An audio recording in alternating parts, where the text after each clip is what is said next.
Assalamualaikum warahmatullahi wabarakatuh. Selamat datang dan mendengarkan kembali di audiobook novel yang berjudul Pelangi Berselimut Awan, buah karya dari Kolom Langit. Episode ke-22, Memperbaiki Kesalahan. Selamat mendengarkan. Tubuh Awan seperti membeku. Untuk pertama kali, Pelangi mengungkapkan rasa sakit yang selama ini terpendam. Tiada sepatah kata pun yang dapat terucap dari mulut Awan. Bahkan untuk menatap mata Pelangi pun ia merasa malu. Pelangi, Tadi pagi aku juga menemukan noda lipstik dan aroma parfum wanita di pakaianmu. Awan semakin terkejut. Ternyata kebohongannya semalam telah diketahui Pelangi. Maksud hati berbohong agar tak semakin menyakiti Pelangi, tetapi justru hanya menambah deretan luka yang pernah ia ciptakan. Pelangi menjatuhkan tubuhnya di tepi tempat tidur, membuat Awan memilih berjongkok di hadapannya. Kalau itu aku bisa jelaskan. Ini tidak seperti apa yang kamu pikirkan. Apa yang perlu kamu jelaskan, Mas? Bahwa kamu meninggalkan istrimu di malam hari untuk bersama wanita lain. Aku hanya mengantar Priska pulang ke apartemennya karena dia mabuk. Setelah itu aku langsung pulang ke rumah. Priska? Wanita yang fotonya kamu pajang di rumah. Bukankah kamu pernah bilang bahwa dia adalah satu-satunya wanita yang kamu cintai? Sebuah pertanyaan yang membuat Awan merasa malu untuk menjawabnya. Dan semalam kamu bersamanya? Hati Awan mencelos. Haruskah ia jelaskan bahwa semalam dirinya hampir saja jatuh ke dalam lubang dosa yang dalam karena rayuan Priska? Awan menunduk seraya menghela nafas panjang. Aku memang pernah berkata begitu. Tapi aku bersumpah, semalam tidak terjadi apapun antara aku dan Priska. Senyum Pelangi terlihat pahit. Tidak apa-apa. Lagi pula, terjadi apa-apa atau tidak, bukankah pada akhirnya kamu tetap akan meninggalkan aku? Awan semakin malu rasanya. Apa yang bisa aku lakukan untuk memperbaikinya? Tanyakanlah kepada dirimu sendiri, Mas. Orang yang benar-benar sadar akan kesalahannya sendiri, tahu apa yang harus dilakukan untuk memperbaikinya. Awan berdebar saat membaringkan tubuhnya di samping Pelangi. Sejak menikah, ini adalah pertama kalinya mereka tidur seranjang.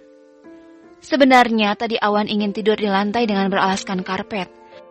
Namun Pelangi melarang karena khawatir suaminya akan sakit jika tidur di lantai. Alhasil, mereka pun tidur di ranjang yang sama, meskipun ada bantal guling yang menjadi penengah. Awan menatap dalam wajah polos yang telah lelap dalam tidurnya itu. Ia seperti terhanyut. Wajah Pelangi tampak sangat damai tanpa beban, meskipun Awan tahu ia terluka dengan sangat dalam. Istri mana yang akan tahan dengan suami yang mencintai wanita lain? Maafkan aku, Pelangi. Aku akan berusaha memperbaiki semuanya dan menebus kesalahanku, agar aku bisa menjadi layak untuk kamu. Awan melamun menatap langit-langit kamar. Memikirkan ucapan Pelangi tadi, tidak ada lagi kebimbangan di dalam hatinya. Mas, bangun. Sayup-sayup Awan dapat mendengar suara lembut yang membangunkannya. Pria itu menggeliat pelan dalam balutan selimut, lalu kemudian perlahan membuka mata. Sosok yang berbalut pakaian serba putih dalam pencahayaan kamar temaram berhasil mengejutkannya. Ah! Teriak Awan langsung bangkit dan bersandar di tempat tidur. Ia menatap sosok yang berdiri di hadapannya yang ternyata adalah Pelangi. Awan bernafas lega. Ia baru ingat sedang menginap di rumah sang mertua. Maaf, aku terkejut. Aku pikir hantu. Waktunya sholat subuh. Ayah menanyakan Mas, ucap Pelangi. Awan mengusap wajahnya kasar, padahal matanya masih sangat mengantuk, tetapi harus terbangun untuk menjalankan ibadah subuh bersama, yang mana adalah kebiasaan di rumah mertuanya. Iya, aku akan bangun. Seperti semalam, untuk kedua kalinya Awan sholat berjamaah dengan Zidan sebagai imam. Lagi-lagi, sang adik ipar menyelamatkan harga dirinya di hadapan mertua, karena ayah Ahmad sempat memintanya menjadi imam. Makan yang banyak, Nak Awan. Maaf, makanannya sederhana, ucap Ibu Humaira. Awan melahap menu sarapan dengan nikmat. Suasana hangat di rumah itu membuat selera makannya meningkat. Enak, Bu. Itu Pelangi yang masak. Awan melirik Pelangi dengan seulas senyum tipis. Masakan Pelangi diakuinya memang selalu enak. Selepas sarapan, Awan kembali ke kamar. Ia harus segera mandi dan berangkat ke kantor. Untungnya tak perlu kembali ke rumah untuk berganti pakaian, karena dirinya selalu menyediakan pakaian ganti di mobil.